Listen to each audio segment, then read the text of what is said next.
ब्रह्म से शिव बाबा पधारे, बोलते ध्वनियों। ब्रह्म से शिव बाबा पधारे, बोलते ध्वनियों। ब्रह्म मुख से मधुर वाणी, बोलते ध्वनियों। ब्रह्म से शिव बाबा पधारे,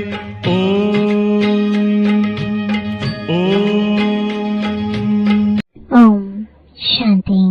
आज 16 अगस्त 2024 बाबा के महावाक्य है, मीठे बच्चे, मैं विदेही बाप तुम देहधारियों को विदेही बनाने के लिए पढ़ाता हूँ।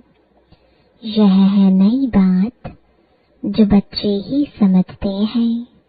प्रश्न है, बाबा को एक ही बात बार बार समझाने की आवश्यकता क्यों पड़ती है?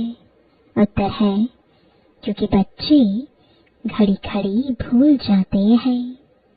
कोई कोई बच्चे कहते हैं, बाबा तो वही बात बार बार समझाते हैं।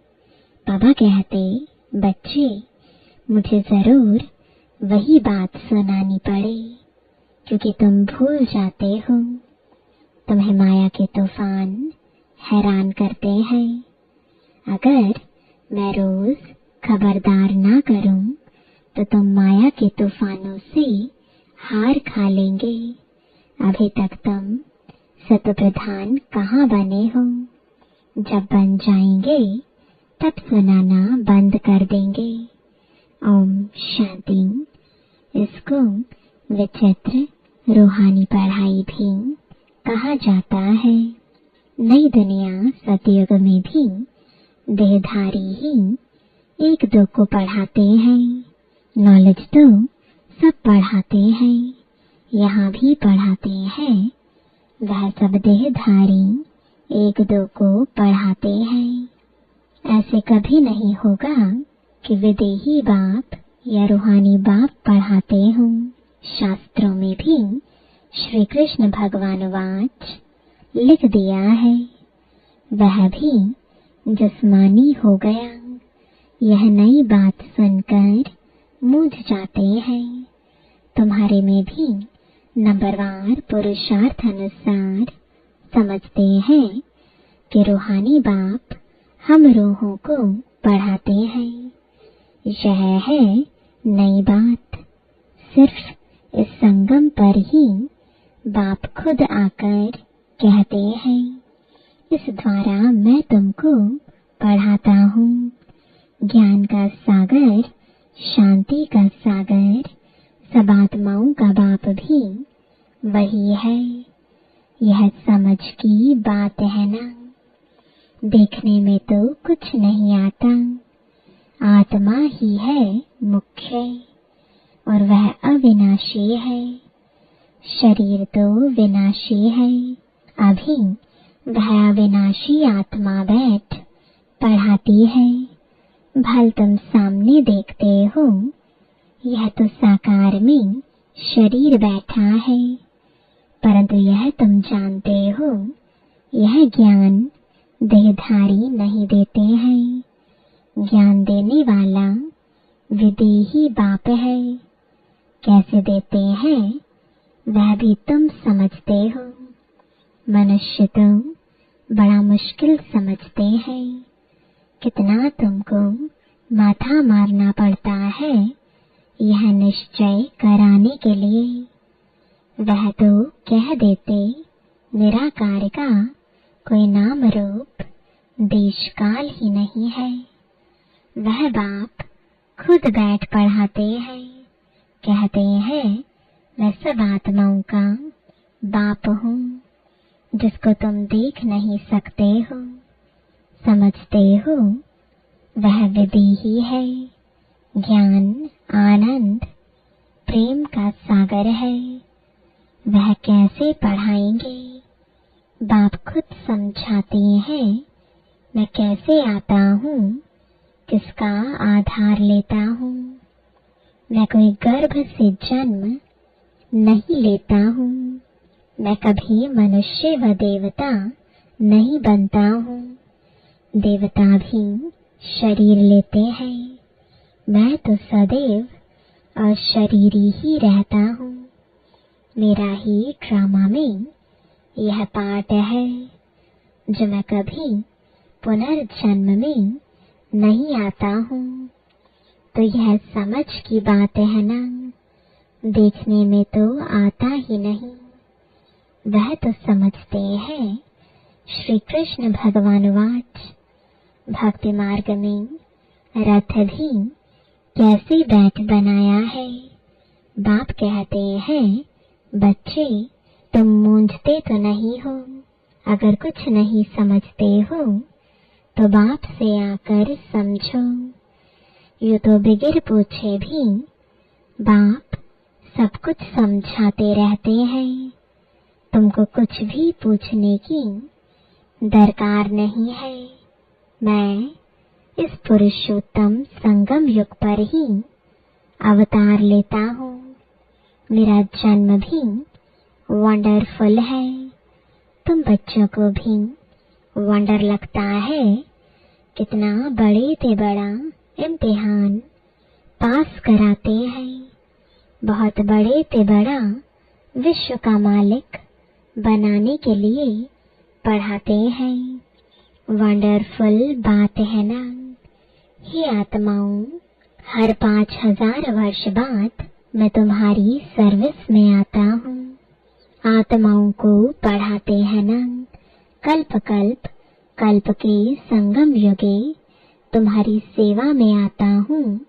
आधा कल्प तुम पुकारते आए हो, हे बाबा, हे पतित पावन आओ। श्री कृष्ण को कोई पतित पावन नहीं कहते हैं।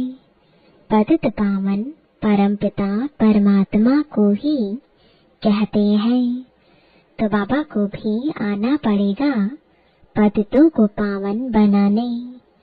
इसलिए कहा जाता है अकाल मूरत सत बाबा, अकाल मूरत सत टीचर, अकाल मूरत सतगुरु। सिख लोगों के भी बहुत अच्छे स्लोगन हैं, परंतु उन्हों को यह पता नहीं है कि सतगुरु अकाल मूरत आते कब है। यह भी गायन है मनुष्य से देवता किए करत ना लागी वार। कब आकर मनुष्य को देवता बनाते हैं, वही सर्व की सदगति करने वाला है। यह तो पक्का निश्चय होना चाहिए। क्या आकर करते हैं? सिर्फ कहते हैं मनमना भव। उसका अर्थ भी समझाते हैं और कोई भी अर्थ नहीं समझाते। तुमको सतगुरु अकाल मूरत बैठ समझाते हैं इस देह द्वारा कि अपने को आत्मा समझो। तो यह समझना चाहिए विश्व का मालिक बनाने के लिए बाप को आना पड़ता है। तुम बच्चों की सेवा में समझाते हैं, हे रूहानी बच्चों, तुम सत प्रधान थे, फिर तमो प्रधान बने। यह सृष्टि का चक्र फिरता है ना। पावन दुनिया इन देवताओं की ही थी। वह सब कहाँ गए यह किसको भी पता नहीं। मुझे हुए हैं बाप आकर तुमको समझदार बनाते हैं। बच्चे, मैं एक ही बार आता हूँ पावन दुनिया में। मैं आऊँ ही क्यों? वहाँ तो काल आ नहीं सकता। बाप तो कालों का काल है, सतयुग में आने की दरकार ही नहीं। वह काल भी नहीं आता तो महाकाल भी नहीं आता। यह आकर सब आत्माओं को ले जाते हैं। खुशी से चलते हो ना? हाँ बाबा, हम खुशी से चलने के लिए तैयार हैं। तब तो आपको बुलाया था कि इस पतित दुनिया से पावन दुनिया में ले चलो वाया शांति धाम। यह बातें घड़ी घड़ी भूल ना जाओ, परंतु माया दुश्मन खड़ी है, घड़ी घड़ी भुला देती है। मैं मास्टर सर्वशक्तिमान हूँ, तो माया भी शक्तिमान है। वह भी आधा कल्प तुम पर राज्य करती है, भुला देती है। इसलिए रोज रोज बाप को समझाना पड़ता है। रोज सुजाग ना करें तो माया बहुत नुकसान कर दे। खेल है पवित्र और अपवित्र का। अब बाप कहते हैं अपनी चलन सुधारने के लिए पवित्र बनो। काम विकार के लिए कितने झगड़े होते हैं। बाप कहते हैं अभी तुमको ज्ञान का तीसरा नेत्र मिला है, तो आत्मा को ही देखो। इन जिस्मानी नेत्रों से देखो ही नहीं। हम सब आत्माएं भाई भाई हैं। विकार कैसे करें? हम अशरीरी आए थे, फिर अशरीरी बनकर जाना है। आत्मा सतो प्रधान आई थी, सतो प्रधान बनकर जाना है। स्वीट होम मुख्य है ही पवित्रता की बात। मनुष्य कहते हैं रोज वही बात समझाते हैं, यह तो ठीक है, परंतु जो समझाया जाता है उस पर चले भी ना। करने के लिए समझाया जाता है, परंतु कोई चलते थोड़े ही हैं, तो जरूर रोज रोज समझाना पड़े। ऐसे थोड़े ही कहते हैं बाबा आप जो रोज समझाते हो वह हमने अच्छी रीति समझ लिया है। अब हम तमो प्रधान से सतो प्रधान बन जाएंगे, आप छोटे। ऐसे कहते हैं क्या? इसलिए बाबा को रोज समझाना पड़ता है। बात तो एक ही है, परंतु करते नहीं है ना। बाप को याद ही नहीं करते हैं। कहते हैं बाबा घड़ी घड़ी भूल जाते हैं। बाप को घड़ी घड़ी कहना पड़ता है याद दिलाने लिए। तुम भी एक दो को यही समझाओ, अपने को आत्मा समझ परमात्मा को याद करो तो तुम्हारे पाप कट जाएं, और कोई उपाय नहीं। शुरू और अंत में यही बात कहते हैं, याद से ही सतो प्रधान बनना है। खुद ही लिखते हैं बाबा माया के तूफान भुला देते हैं, तो क्या बाप सावधान ना करे, छोड़ दे। बाप जानते हैं नंबरवार पुरुषार्थ अनुसार है। जब तक सतो प्रधान नहीं बने हैं जा नहीं सकते हैं। लड़ाई का भी कनेक्शन है ना। लड़ाई लगेगी ही तब जब तुम नंबरवार पुरुषार्थ अनुसार सतो प्रधान बनेंगे। ज्ञान तो 1 सेकंड का है। बेहद के बाप को पाया, अब उनसे बेहद का सुख तब मिलेगा जब पवित्र बनेंगे। पुरुषार्थ अच्छी रीति करना है। कहीं तो कुछ भी समझते नहीं है। बाप को याद करने का अक्ल भी नहीं आता है। कभी यह पढ़ाई तो पढ़ी नहीं है।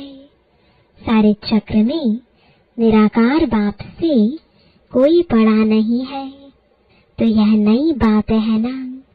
बाप कहते हैं मैं तो हर 5000 वर्ष बाद आता हूँ तुमको सतो प्रधान बनाने। जब तक सतो प्रधान नहीं बने हो तब तक यह पद पा नहीं सकेंगे। जैसे और पढ़ाई में फेल होते हैं वैसे इसमें भी फेल होते हैं। शिव बाबा को याद करने से क्या होगा, कुछ नहीं समझते। बाप है तो जरूर बाप से स्वर्ग का वर्षा मिलना है। बाप एक ही बार समझाते हैं जिससे तुम देवता बनते हो। तुम देवता बनेंगे फिर नंबरवार सब आएंगे पाठ बजाने। इतनी सब बातें बुढ़ियों आदि की बुद्धि में बैठ ना सके तो बाप कहते हैं अपने को आत्मा समझ बाप को याद करो। बस वही शिव बाबा सब आत्माओं का बाप है। शरीर का बाप तो हर एक का अपना अपना है। शिव बाबा तो है निराकार। उनको याद करते करते पवित्र बन शरीर छोड़ फिर बाप के पास जाकर पहुंचना है। बाप समझाते तो बहुत है परंतु सब एक रस नहीं समझते हैं। माया भुला देती है। इनको युद्ध कहा जाता है। बाप कितना अच्छी रीति बैठ समझाते हैं, कितनी बातों की स्मृति देते हैं। मुख्य जो भूले हुई हैं उनकी लिस्ट बनाओ। एक बाप सर्वव्यापी की। भगवान वाच मैं सर्वव्यापी नहीं हूँ। सर्वव्यापी तो 5 विकार हैं। यह बड़ी भारी भूल है। गीता का भगवान श्री कृष्ण नहीं परम पिता परमात्मा शिव है। इन भूलों को सुधारो तो देवता बन जाएंगे। परंतु ऐसे कभी कोई बच्चे ने लिखा नहीं है कि ऐसे हमने समझाया कि इन भूलों के कारण ही भारत पावन से पतित बना है। वह भी बताना पड़े। भगवान सर्वव्यापी हो कैसे सकता। भगवान तो एक है जो सुप्रीम बाप, सुप्रीम टीचर, सुप्रीम सतगुरु है। कोई भी देहधारी को सुप्रीम फादर, टीचर, सतगुरु कह नहीं सकते। श्री कृष्ण तो सारी सृष्टि में सबसे ऊंचा है। जब सृष्टि सतो प्रधान होती है तब वह आते हैं। फिर सतो में राम, फिर नंबरवार अपने समय पर ही आएंगे। शास्त्रों में दिखाते हैं सबके विकार ले लेकर गला ही काला हो गया। लेकिन अभी समझाते समझाते गला ही सूख जाता है। बात कितनी थोड़ी है परंतु माया कितनी जबरदस्त है। हर एक अपने दिल से पूछे हम ऐसे गुणवान सतो प्रधान बने हैं। बाप समझाते हैं जब तक विनाश नहीं हुआ है तब तक तुम कर्मातीत अवस्था को पा नहीं सकेंगे। भल कितना भी माथा मारो, सारा समय शिव बाबा को बैठ याद करो और कोई बात ही नहीं करो। बस बाबा लड़ाई से पहले मैं कर्मातीत अवस्था को पाकर दिखाऊंगा। ऐसा कोई निकले ऐसा ड्रामा में हो नहीं सकता। पहले नंबर में तो एक ही जाना है। यह भी कहते हैं हमको कितना माथा मारना पड़ता है। माया तो और ही रुस्तम बनकर आती है। बाबा खुद कहते हैं मेरे तो बाजू में एकदम शिव बाबा बैठा है तो भी मैं याद नहीं कर सकता हूँ, भूल जाता हूँ। समझता हूँ मेरे साथ बाबा है, फिर मुझे भी तो याद करना पड़ता है। जैसे तुम करते हो ऐसे नहीं, मैं तो साथ हूँ, इसमें ही खुश हो जाना है। नहीं, मुझे भी कहते हैं निरंतर याद करो, साथ वाले तुम रुस्तम हो, तुमको तो और ही जास्ती तूफान आएंगे, नहीं तो बच्चों को कैसे समझा सकेंगे। यह सब तूफान तुमसे पास होंगे। मैं उनके इतने नजदीक बैठे हुए भी कर्मातीत अवस्था को पा नहीं सकता हूँ, तो फिर दूसरा कौन बनेगा। यह मंजिल बहुत ऊंची है। ड्रामानुसार सब पुरुषार्थ करते रहते हैं, भल कोई ऐसी कोशिश करके दिखाए।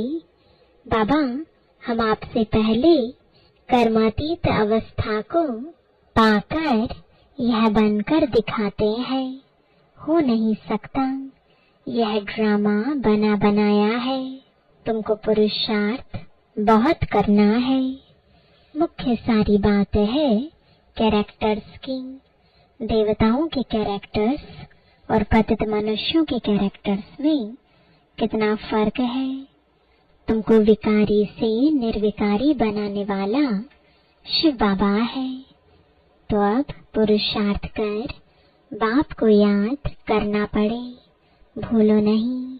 बाकी अबलाएं बेचारी परवश है, अर्थात रावण के वश है, तो क्या कर सकती है। तुम हो राम, ईश्वर के वश, वह है रावण के वश, तो युद्ध चलती है। बाकी राम और रावण की युद्ध नहीं होती है। बाप तुम बच्चों को भिन्न भिन्न प्रकार से रोज समझाते हैं। मीठे मीठे बच्चों, अपने को सुधारते जाओ। रोज रात को पोता मेल देखो, सारे दिन में कोई आसुरी चलन तो नहीं चली। बगीचे में फूल नंबरवार तो होते ही हैं, दो एक जैसे कभी हो नहीं सकते। सभी आत्माओं को अपना अपना पार्ट मिला हुआ है। हर एक एक्टर्स पार्ट बजाते रहते हैं।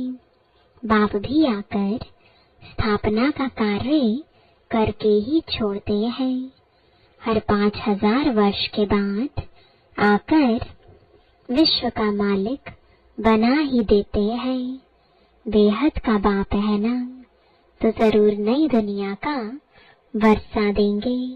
अच्छा, मीठे मीठे सिकिलदे बच्चों प्रति माता पिता बाप दादा का याद प्यार और गुड मॉर्निंग।